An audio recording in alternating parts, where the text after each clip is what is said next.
Hello everyone. इस video में हम डाइग्राफ ऑफ अ रिलेशन को डिस्कस करेंगे। तो चलिए चलते हैं और समझते हैं कि डाइग्राफ क्या होता है। तो देखिए, सबसे पहली बात तो आपको ये याद रखना है कि डाइग्राफ या डायरेक्टेड ग्राफ दोनों एक ही चीज है। तो हम डाइग्राफ भी बोल सकते हैं और डायरेक्टेड ग्राफ भी बोल सकते हैं। अब किसी रिलेशन का डाइग्राफ क्या होता है, इसको हमें समझना है। देखिए, सपोज हमारे पास एक सेट है ए,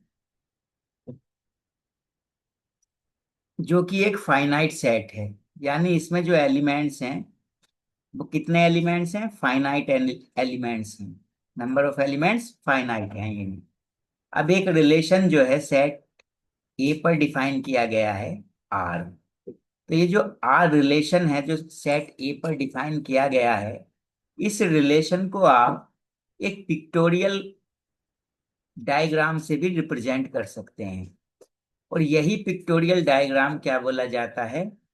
डायग्राफ बोला जाता है इस रिलेशन का। ठीक है। तो यानी आप बोल सकते हैं, if A is a finite set and R is a relation on A, then we can represent R with a pictorial diagram, and this pictorial diagram is called digraph or directed graph of the relation. There are following steps to make a diagraph of a relation.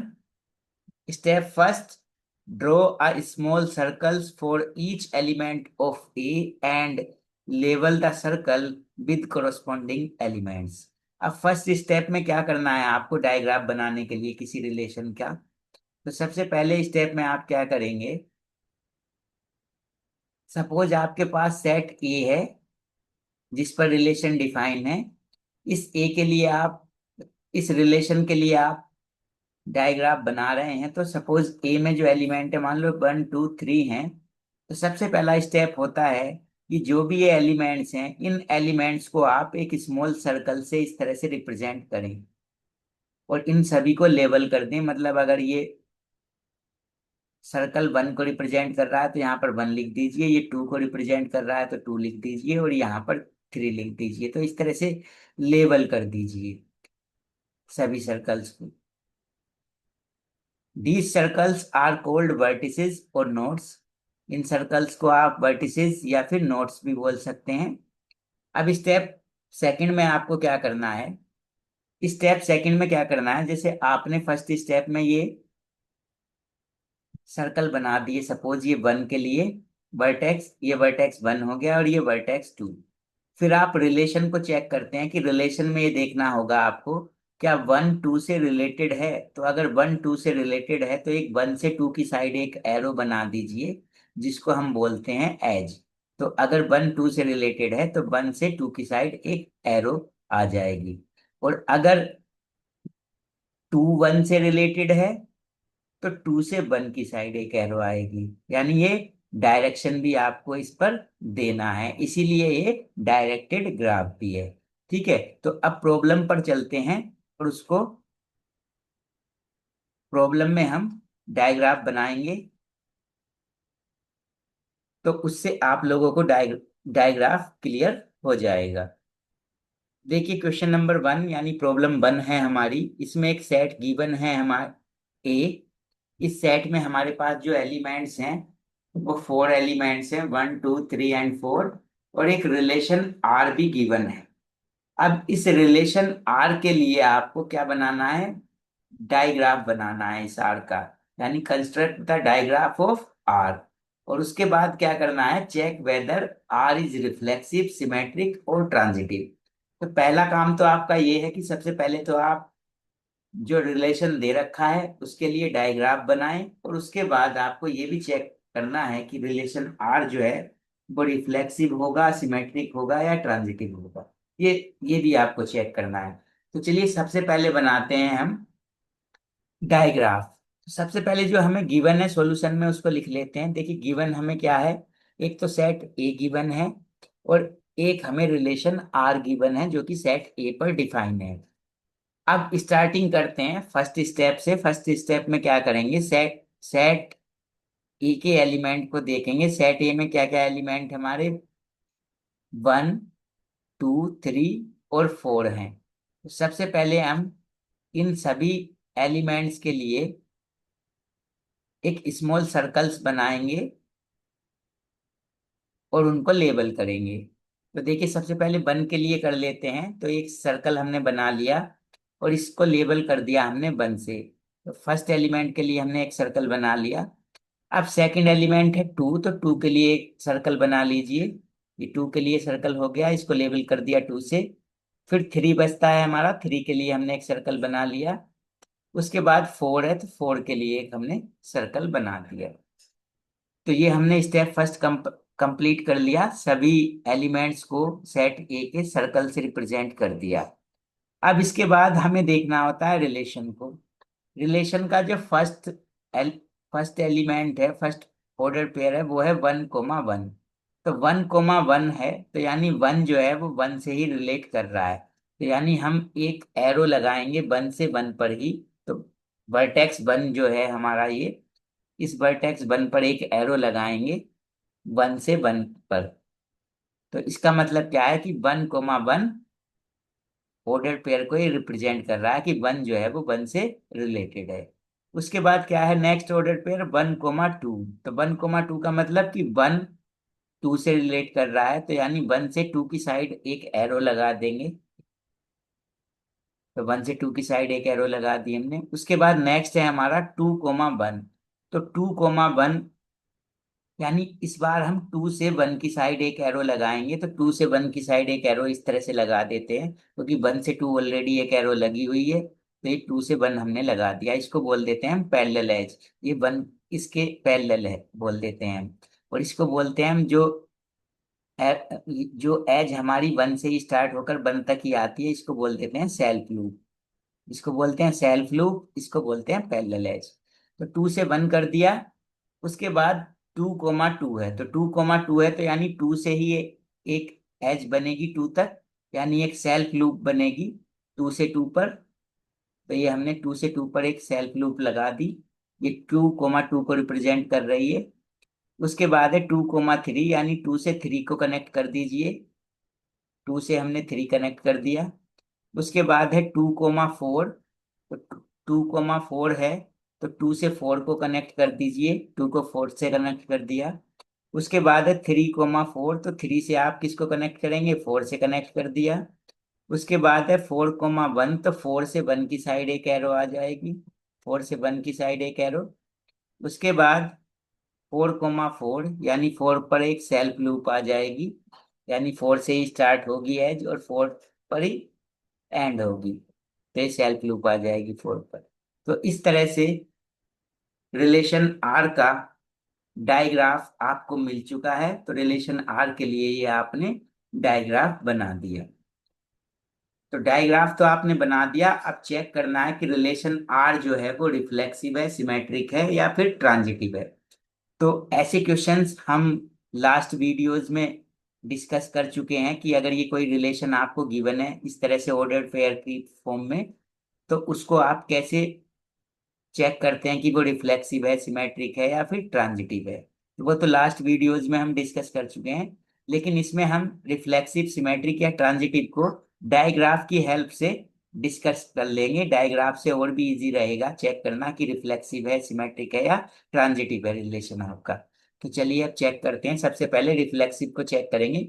मैं इस diagram को यहाँ पर लिख लेता हूँ, क्योंकि इसको देखकर ही हमें पता लगाना है कि ये रिफ्लेक्सिव होगा, सिमेट्रिक होगा या फिर ट्रांजिटिव होगा। तो सबसे पहले आते हैं रिफ्लेक्सिव पर। तो देखिए रिफ्लेक्सिव चेक करना है आपको। तो ये देख लीजिए जितने भी वर्टेक्स हैं आपके, तो वर्टेक्स क्या क्या हैं आपके, वर्टेक्स हैं आपके 1, 4, 3 और 2। तो अगर सभी वर्टेक्स पर सेल्फ लूप लगी हुई है तो वो रिफ्लेक्सिव होता है रिलेशन, अदरवाइज रिफ्लेक्सिव नहीं होता। तो देखिए 1 वर्टेक्स जो है इस पर सेल्फ लूप है, 2 पर भी सेल्फ लूप लगी हुई है, 4 पर सेल्फ लूप है और 3 पर सेल्फ लूप नहीं है। तो इसका मतलब ये रिलेशन जो है वो रिफ्लेक्सिव नहीं है। लिख सकते हैं आप, a relation R is reflexive if there is a self loop at every vertex of digraph. and vertex 3 has no self loop, therefore R is not reflexive. अब आते हैं सिमेट्रिक पर। अब सिमेट्री चेक करनी है तो सिमेट्री में आप टू वर्टिसेस को देखते हैं, जैसे ये 1 है और ये 2 है।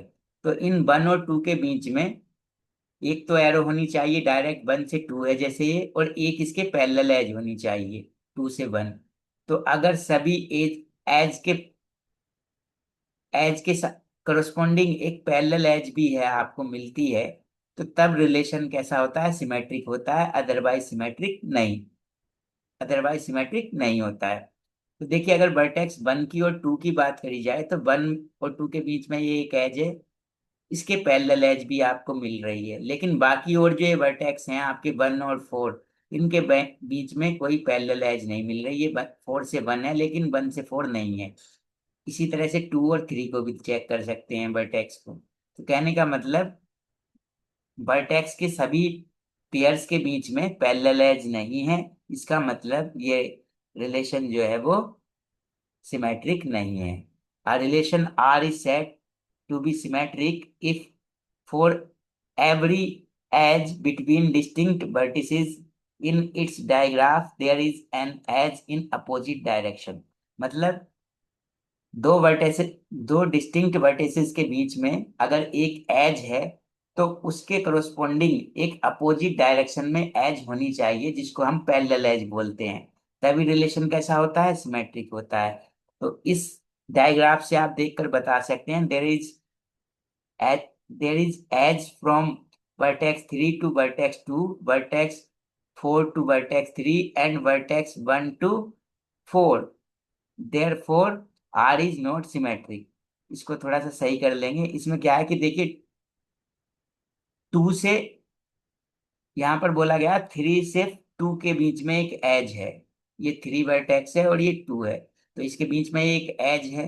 इसी तरह से 4 से 3 के बीच में भी एक एज है, 4 से 3 के बीच में ये एज है। उसके बाद 3 से 1 के बीच में एक एज है, सॉरी, उसके बाद क्या है कि 1 से 4 के बीच में एक एज है। ये सभी एज का जिक्र किया गया है यहाँ पर। तो ये सभी एजेज हैं, लेकिन ये ऐसी एजेज हैं जिनके पैरेलल कोई एज नहीं है। जैसे 1, 2 एक एज है तो इसके पैरेलल एक एज है, तो यानी पैरेलल एज नहीं है इनके करस्पॉन्डिंग। तो इसका मतलब क्या है, रिलेशन जो है वो आपका सिमेट्रिक नहीं है। इसके बाद आते हैं ट्रांजिटिव पर। अब ट्रांजिटिविटी चेक करते हैं कि ट्रांजिटिविटी कैसे चेक करते हैं। A relation is transitive if there is an edge from vertex A to vertex B and vertex B to vertex C, then there exists an edge from vertex A to vertex C। अब इस बात को समझ लेते हैं। देखिए transitivity कैसे check करेंगे। देखिए यहाँ पर अगर आप देखें तो वर्टेक्स 4 से वर्टेक्स 4 से 1 के बीच में एक एज है, यानी 4 से 1 है और 1 से 2 है ये। तो 4 से 1, 1 से गए 2 पर, लेकिन 4 से फिर क्या मिलनी चाहिए थी आपको, एज 2 पर मिलनी चाहिए थी। 4 से 2 पर एज नहीं है, ये तो 2 से 4 है, तो यानी ट्रांजिटिव नहीं होगा। या यहाँ पर भी चेक कर सकते हैं, देखिए 2 से 3 और 3 से 4 है, तो 2 से 4 भी है, ये तो ठीक है यहाँ पर। लेकिन यहाँ पर सही नहीं है, जैसे आप देखें ये भी ठीक है 2 से 4 और 4 से 1, तो यहाँ 1 से 2 से 4 हो गया, 4 से 1, तो 2 से क्या होना चाहिए था, 2 से 1, तो 2 से 1 भी नहीं है, ये तो 1 से 2 है। तो कहने का मतलब ये रिलेशन जो है वो ट्रांजिटिव नहीं है। क्लियर है? तो इसको लिख देंगे आप, relation R is not transitive.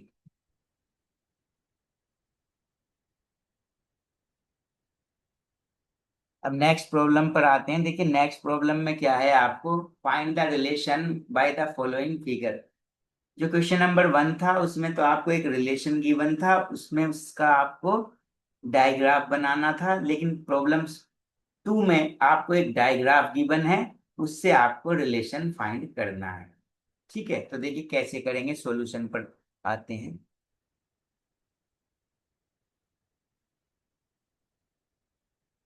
सबसे पहले तो जो वर्टेक्स हैं वो एक सेट को रिप्रेजेंट करते हैं जिस पर रिलेशन डिफाइन होता है, तो हम इस सेट को ए बोल सकते हैं। तो वर्टेक्स क्या क्या है हमारे? ए, ये बी, सी और डी, यानी 4 वर्टिसेस हैं, तो ये सेट ए है। अब इस सेट पर एक रिलेशन डिफाइन करना है आपको आर, वो क्या होगा देखिए। अब पहले ये देखिए वर्टेक्स ए को फोकस करें, वर्टेक्स ए पे। तो वर्टेक्स ए किस किस से रिलेटेड है? तो ए से रिलेटेड है। ये जो सेल्फ लूप है ये बता रही है कि ए जो है वो ए से रिलेटेड है, तो ए कोमा ए आ जाएगा। उसके बाद ए किससे रिलेटेड है? ए बी से रिलेटेड है, क्योंकि ए से बी की साइड एक एरो है, तो ए कोमा बी आ जाएगा।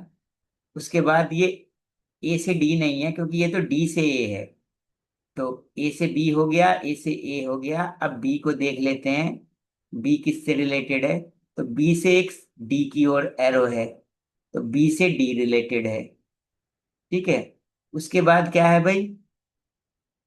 उसके बाद बी और किसी से रिलेटेड नहीं है, उसके बाद सी पर आ जाते हैं। तो सी से किसकी साइड एरो है? डी की साइड, तो सी कोमा डी है, सी से डी रिलेटेड है। अब डी को देख लेते हैं, डी किस किस से रिलेटेड है? तो डी रिलेटेड है ए से, तो डी कोमा ए। बाकी डी बी से नहीं है, क्योंकि डी से बी की साइड एरो नहीं है, ये बी से डी की साइड एरो है। तो ये ऑर्डर पेयर आ जाएंगे, तो ये रिलेशन आपका आ गया। इस तरह इस डायग्राम से आप, जो ये डायग्राफ है इससे आप रिलेशन भी फाइंड कर सकते हैं। एक बात और आपको याद रखनी है, टोटल एज काउंट कर लीजिए, 1, 2, 3, 4, 5। टोटल 5 एज हैं। तो इस आर में भी आपके 5 ऑर्डर पेयर्स होने चाहिए, 1, 2, 3, 4, 5। ठीक है।